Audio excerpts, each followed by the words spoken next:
Joy கிறிஸ்டிலா இவங்க ஒரு நல்ல ஒரு இண்டஸ்ட்ரி பேக்கப்ல இருந்து வந்திருக்காங்க. அப்படி இருந்துமே கூட மாதம்பட்டிக்கு கல்யாணமாகி குழந்தை, குட்டி எல்லாமே இருக்குன்னு தெரிஞ்சும், அவரோட ஒரு இல்லீகல் ரிலேஷன்ஷிப்ல இருக்காங்க. கடைசியில இது எல்லாமே வெளிய வரும்போது, மாதம்பட்டி வந்து இவங்க தான் என்ன ஃபோர்ஸ் பண்ணி கல்யாணம் பண்ணாங்கன்னு சொல்லி நல்லா கலண்டுக்கிறாங்க. இப்ப வந்து ஜாய் கிறிஸ்டிலா வந்து கம்ப்ளைண்ட் பண்ணிட்டு சுத்திட்டு திரியிறாங்க. அவங்களுக்கு குழந்தையும் பொறந்திருக்கு. இப்ப வந்து அந்த குழந்தைக்கு மாதம்பட்டி என்ன சொல்றாப்ல, டிஎன்ஏ டெஸ்ட் வேணுமாமா. அவரோட குழந்தை இல்லன்னா, அவர் இல்லன்னு கன்ஃபார்மா சொல்லலாம். டிஎன்ஏ டெஸ்ட் இதெல்லாம் அவங்கள நம்பி பொறந்த குழந்தைக்கு இதெல்லாம் தேவையா?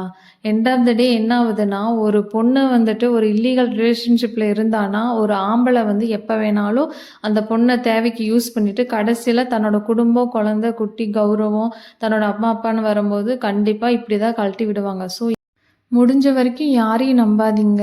சொல்லப்போனா ஒரு 5, 6 வாட்டி யோசிங்க ஒரு முடிவு எடுக்கறக்கு முன்னாடி. அப்பதான் நம்ம லைஃப் நல்லாருக்கும். அது யாரையும் பாதிக்காமயும் இருக்கும்.